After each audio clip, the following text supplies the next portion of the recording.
আসসালামু আলাইকুম বন্ধুরা, আমি এখন চলে আসছি আমাদের একটা থাই পেয়ারা এটা হচ্ছে থাই আতা গাছ। এই থাই আতা গাছে প্রচুর পরিমাণে আতা ফল আসছে এবং সবগুলো বাতি হয়ে গেছে। আমি এখন আপনাদেরকে দেখাবো কেটে গাছ থেকে পেড়ে।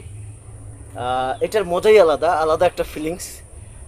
একটুই দেখাও, এই প্রত্যেক ফলগুলো একটু ভালো করে দেখাই দেবো গাছে, তারপরে আমি পারতেছি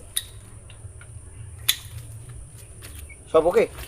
হ্যাঁ, এই যে দেখুন আতা, বিসমিল্লাহির রহমানির রহিম। এই যে দেখুন ফলটা, মাশাল্লাহ। এইটার যে কি মজা, এইটার যে কি ফিলিংস, মানে নিজে গাছ লাগিয়ে নিজে যত্ন নিয়ে সেই গাছের থেকে আতা নিজেই পাচ্ছি।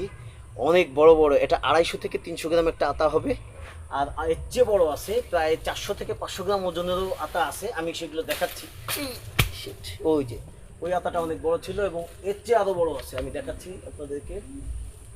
বিশাল আতা, এই যে দেখুন কি বিশাল। এটা আধা কেজি, 500 গ্রামের উপরে হবে।